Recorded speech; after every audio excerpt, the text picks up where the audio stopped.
오늘 우리에게 주시는 하나님의 말씀은 신명기 8장 11절에서 16절까지의 말씀입니다. 신명기 8장 11절에서 16절까지의 말씀입니다.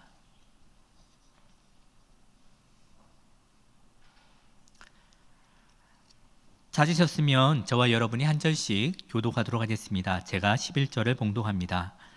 내가 오늘 내게 명하는 여호와의 명령과 법도와 규례를 지키지 아니하고 내 하나님 여호와를 잊어버리지 않도록 삼갈지어다.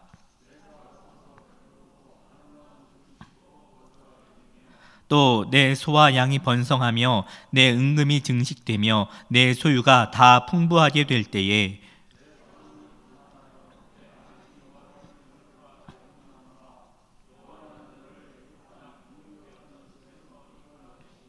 너를 인도하여 그 광대하고 위험한 광야 곧 불뱀과 전갈이 있고 물이 없는 간주한 땅을 지나게 하셨으며 또 너를 위하여 단단한 반석에서 물을 내셨으며 내 조상들도 알지 못하던 만나를 광야에서 내게 먹이셨나니 이는 다 너를 낮추시며 너를 시험하사 마침내 내게 복을 주려 하심이었느니라.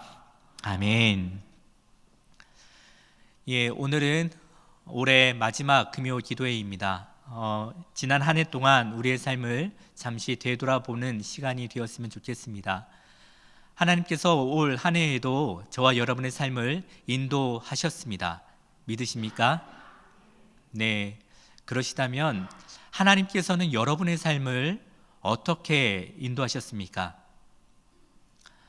어떤 분들은 새로운 곳으로 이사를 하신 분들도 계실 것이고, 또 어떤 분은 결혼을 하여 가정을 이루신 분들도 있고, 또 새로운 직장에 다니게 된 그런 분들도 계실 겁니다. 우리는 하나님의 인도하심을 생각할 때에 이러한 일들을 통해서 하나님의 인도하심을 경험합니다. 이런 특별한 그리고 새로운 일들을 통해서 하나님의 인도하심을 느끼게 되는 것이죠. 반대로 우리의 삶 가운데에 올 한 해의 삶 가운데에 이런 특별한 그리고 새로운 일이 없다면 우리는 하나님의 인도하심을 경험하기가 어렵습니다. 그래서 지루하고 반복되는 나의 일상이 계속될수록 때로는 하나님의 인도하심에 대해서 의심을 품기도 합니다. 늘 반복되는 이 삶 가운데에 하나님은 과연 내 삶을 인도하고 계신 것일까라는 의심을 품게 되지요. 오늘 말씀을 통해서 언제나 함께 하시는 하나님의 인도하심을 늘 경험하며 살아가는 저와 여러분 되기를 소원합니다. 오늘 본문은 애굽에서 나온 이스라엘 백성들에게 모세를 통해서 주시는 하나님의 말씀을 담고 있습니다. 오늘 본문 속 이스라엘 백성들은 가나안으로 향하는 광야에 있습니다. 이 광야는 이스라엘 백성들이 원했던 곳은 아닙니다. 이스라엘 백성들이 원했던 곳은 젖과 꿀이 흐르는 그 땅 가나안이었습니다. 젖과 꿀이 흐르는 땅이 주는 이미지는 어떤 것입니까? 이스라엘 민족은 목축을 하는 민족이었습니다. 그래서 목축하기에 풀이 무성한 그러한 땅, 다시 말해서 그들을 풍요롭게 하고 그리고 그 풍요로움 가운데에 그들의 삶을 평안하게 해주는 그러한 땅을 의미했습니다.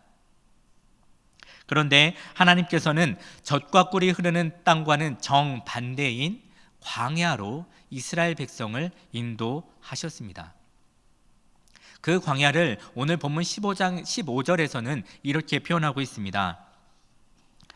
너를 인도하여 그 광대하고 위험한 광야 곧 불뱀과 전갈이 있고 물이 없는 간조한 땅을 지나게 하셨으며,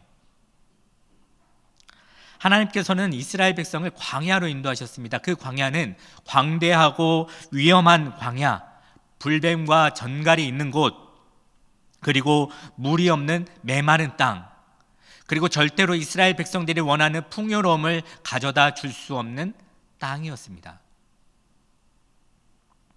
이스라엘 백성들이 애굽을 하나님의 인도하심을 따라서 나오게 될 때에 그들의 마음은 벅차올랐을 겁니다. 드디어 하나님께서 우리에게 약속하여 주신 그 언약의 말씀대로 우리를 이곳에서 해방시켜 주시고 그 약속의 땅으로 인도하시는구나. 이제 이 지긋지긋한 노예 생활과 이 가난으로부터 우리를 해방시켜 주시고 우리도 이제 풍요로움 가운데에 잘 살 수 있게 되었구나. 그렇게 애굽을 떠나오면서 그들은 감격에 젖었고 감격에 벅차 올랐을 겁니다. 그런데 하나님이 그들을 인도하신 곳은 광야였습니다. 그들의 기대에 전혀 부응할 수 없는 광야입니다. 그 광야길에서 하나님은 그들에게 말씀하십니다. 내가 너희들을 이 광야에 인도한 목적은 마침내 너희에게 복을 주려 함이다 라고 말씀하십니다. 바로 16절입니다. 내 조상들도 알지 못하던 만나를 광야에서 내게 먹이셨나니 이는 다 너를 낮추시며 너를 시험하사 마침내 내게 복을 주려 하심이었느니라. 마침내 내게 복을 주려 하심이었느니라 라고 말씀하십니다. 하나님의 인도하심의 목적은 복을 주기 위함입니다. 저와 여러분을 하나님께서 인도하시는 그 목적도 저와 여러분에게 복을 주기 위해서입니다. 하나님께서 복을 말씀하십니다. 그런데 이스라엘 백성들이 원했던 복은 12절과 13절에 있는 것처럼 먹어서 배부르고 아름다운 집을 짓고 그곳에 거주하고 소와 양이 번성하고 은금이 증식이 되고 모든 소유가 풍부해지는 그런 복이었습니다. 하나님께서 만일 이스라엘 백성들에게 주시고자 하는 복이 이러한 것이었다면 그 이어서 나오는 14절의 말씀은 하나님께서 하지 않으셔야 합니다. 왜냐하면 하나님께서 14절에 이렇게 말씀하십니다. 내 마음이 교만하여 그렇게 풍부함 가운데에 내 마음이 교만하여 내 하나님 여호와를 잊어버릴까 염려하노라. 하나님께서 모세의 입을 통해서 하시는 말씀입니다. 그런 풍요로운 복을 받았음에도 불구하고 그곳에서 하나님을 잊어버리게 된다면 그것은 복이 아니라는 것입니다. 성경을 통해서 하나님께서 우리에게 말씀하시는 그 복은 물질적인 풍요로움이 아니고 또 빈곤함이 아닙니다. 성령이 우리에게 말씀하시는 그 복은 하나님을 기억하고 하나님과 동행하는 것입니다. 그리고 복되신 그 하나님께 가까이 가는 것이 복이라고 우리에게 말씀하고 계십니다. 그래서 이스라엘 백성들을 그렇게 메마르고 불뱀과 전갈이 있는 위험한 광야 가운데에 하나님께서 인도하신 것은 그 광야 한가운데서 하나님을 생생히 경험하고 하나님과 동행하는 복을 그 백성들에게 주시고자 함이었습니다. 이스라엘 백성들은 그 메마른 광야 땅 가운데서도 반석에서 물을 내시는 능력의 하나님을 경험했습니다. 목이 마를 때마다 그 물을 마시면서 신실하신 하나님을 그들은 기억했습니다. 매일 아침 하늘에서 내려주는 그 만나를 통해서 그들을 잊지 않고 먹이시고 돌보시는 하나님의 사랑을 그들은 매일매일 경험했습니다. 그리고 구름 기둥과 불 기둥으로 그들이 가야 할 길을 앞서 행하시는 인도하시는 하나님을 그들의 눈으로 보았습니다. 그렇게 이스라엘 백성들은 그들의 인생 가운데에 함께 하시는 하나님을 광야의 가운데서 보았고 그 복을 누렸던 것입니다. 그 복을 누리기 위해서 하나님이 이스라엘 백성들을 인도하셨던 그 방법이 무엇인지 아십니까? 하나님이 그 이스라엘 백성들을 복으로 인도하시는 하나님의 인도하심의 방법은 그들을 낮추시는 것이었습니다.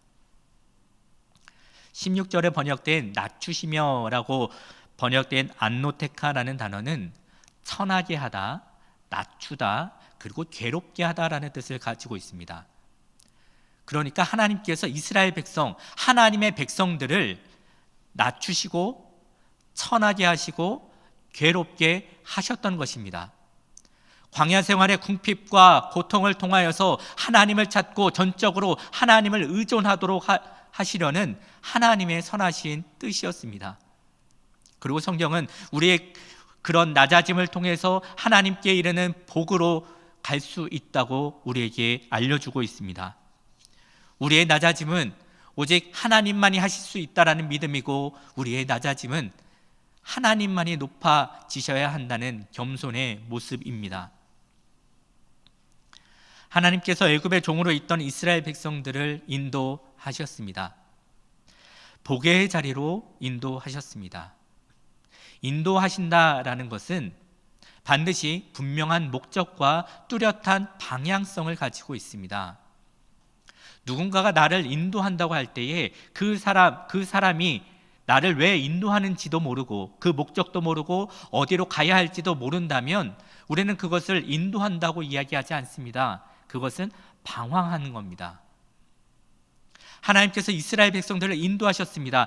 이스라엘 백성들을 향하신 분명한 목적과 뚜렷한 방향성을 가지고 그들을 인도하셨던 것입니다. 바로 그들을 낮추시고 그들이 하나님을 기억하고 하나님과 함께하는 복을 누리기 위해서 하나님은 그들을 인도하셨습니다. 그래서 가나안 땅의 풍요로움이 아니라, 그것이 목적이 아니라, 그런 풍요로움 속에서도 하나님을 잊지 않고 하나님을 기억하고 하나님 앞에 자신을 낮추고 하나님만 의지하는 그런 복의 사람으로 만들기 위해서 하나님은 이스라엘 백성들을 인도하셨습니다. 이스라엘 백성을 인도하셨던 그 하나님의 인도하심은 지금 저와 여러분에게 이어지고 있습니다. 동일하게 이어지고 있습니다. 하나님께서는 저와 여러분을 광야로 인도하십니다. 내가 되고자 하고 또 내 생각과 내 계획이 아무런 의미가 없어지는 그런 광야로 인도하십니다. 하나님의 인도하심은 우리를 낮추십니다. 그래서 우리는 그것 때문에 고통스러워합니다. 하나님의 인도하심은 우리를 천하게 하고 때론 괴롭게 하십니다. 우리는 가나안 땅의 풍요로움을 꿈꾸고 기대하지만 하나님은 우리를 반대의 방향으로 이끌고 가십니다. 하나님이 인도하시는 그 방향은 세상의 그 모든 것이 나의 자존심마저 내 손에서 빠져나가는 것이고, 그리고 높아지려는 내가 철저히 낮아지고 죽어지는 자리입니다. 그것이 하나님이 우리를 인도해 가시는 그 방향입니다. 지난 한 해 동안 하나님께서 우리를 인도하신 그것을 기억할 때에도 우리는 우리가 원하는 삶의 방향과 모습을 떠올릴 때가 많습니다. 하나님이 나를 낮추시는 그 손길을 원망하고, 그래서 불평과 원망으로 하나님을 향한 눈을 감아버리기에 우리 삶 가운데 하나님의 인도하심이 보이지 않습니다. 늘 고통과 불만과 불평만 보이게 됩니다. 내가 되고자 했는데 되지 못했던 그것만 보고, 내가 갖고자 했는데 갖지 못한 그것만 우리 눈에 보이게 됩니다. 그래서 늘 같은 일상을 보내며 지루하고 답답하게 느꼈던 그 시간 속에서 하나님의 인도하심을 느껴지지 않습니다. 코로나로 힘들었던 그 시간 속에서 하나님의 인도하심을 찾을 수가 없습니다. 사람과 많은 일 때문에 치이고 마음 상하며 고통당했던 그 시간 가운데에 하나님의 인도하심을 경험할 수 없습니다.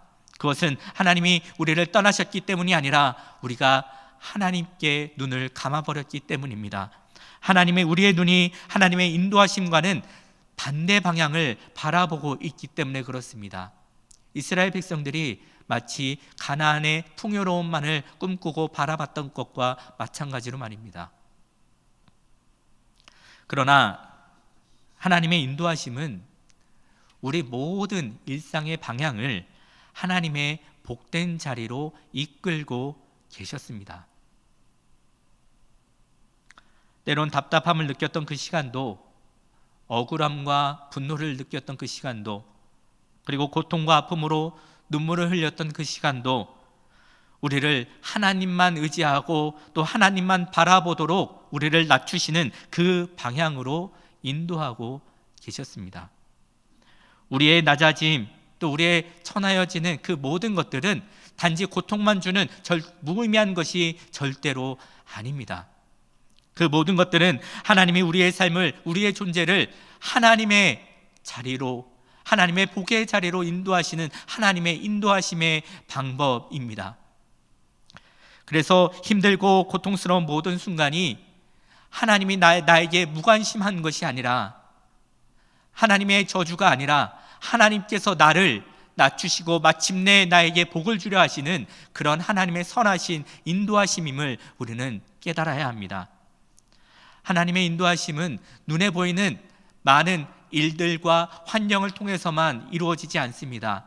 우리가 경험하고 있는 모든 시간들, 모든 상황들, 수시로 일어나는 내 마음의 감정들, 그 모든 것들을 통하여서 하나님의 인도하심은 우리 삶 가운데에 임하고 있습니다. 그리고 그 인도하심은 지금 저와 여러분의 삶을 하나님의 복의 자리로 인도하고 계십니다.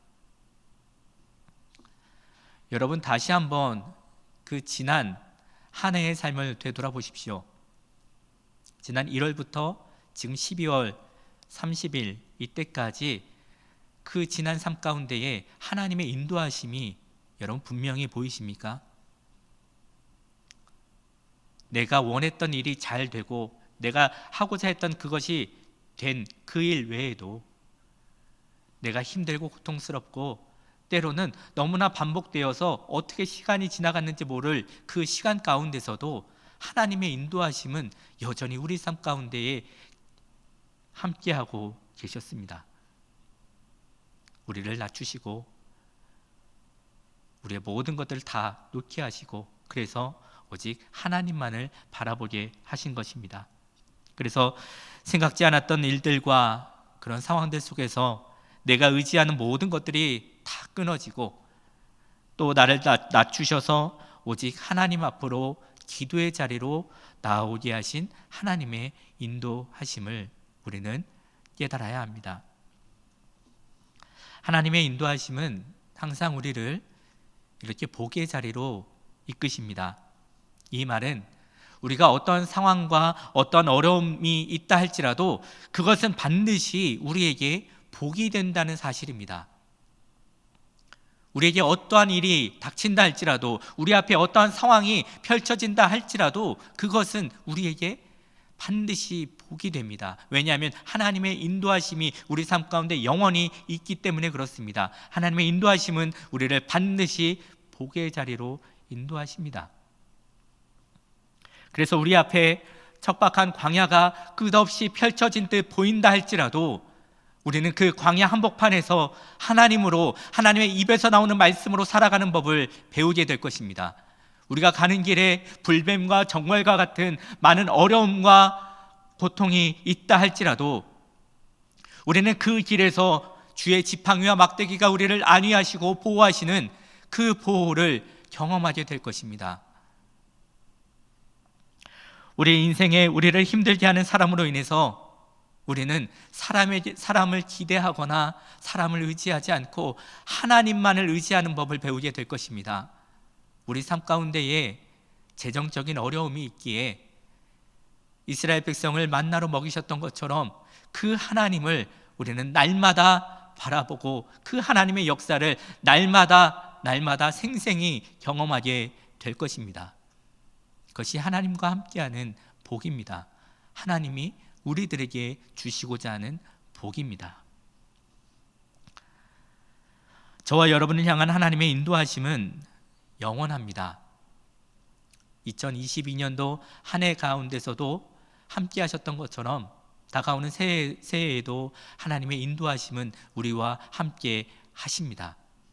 그러기에 그 인도하심에 머무는 자는 담대히 나갈 수 있는 것입니다. 우리는 새해에 어떠한 일들이 우리 삶 가운데, 우리 인생 가운데 닥칠지 아무도 알지 못합니다. 그래서 많은 사람들은 그 일 때문에 두려워하고 무서워합니다. 그러나 하나님의 인도하심을 붙잡고 하나님의 인도하심 안에 거하는 자들은 담대히 나갈 수 있습니다. 왜냐하면 그 어떠한 것도 내 앞에 끝없는 사막이 펼쳐진다 할지라도, 광야가 펼쳐진다 할지라도, 불뱀과 정갈이 가득하다 할지라도 그것이 마침내 복이 될 것을 알기 때문에 그렇습니다. 그분의 인도하심으로 인해서 우리의 삶이 새롭게 되고 승리하게 됨을 우리는 확신하게 됩니다. 그리고 마침내 하나님과 동행하는 복을 누리며 살아가게 될 것을 우리는 믿기 때문입니다. 이러한 믿음으로 한 해를 마무리하며 그리고 새해를 맞이하는 저와 여러분이 되기를 원합니다. 우리 이 시간에 다음과 같은 찬양의 고백으로 함께 고백하며 나아갔으면 좋겠습니다. 내게 허락하신 시련을 통해 나의 믿음 더욱 강하게 자라나고 험한 산과 골짜기 지나는 동안 주께 더 가까이 나를 이끄시네. 내가 겪는 시험이 어렵고 힘겨워도 내 주님보다 크진 않네. 내 앞에 바다가 갈라지지 않으면 주가 나로 바다 위 걷게 하리. 나는 믿네. 주의 능력으로 내 삶 새롭게 되리. 나는 믿네. 주의 능력으로 담대히 나아가리라. 주와 함께 싸워 승리하리라. 날마다 믿음으로 나 살아가리. 우리 이 찬양으로 함께 고백하며 나아가겠습니다.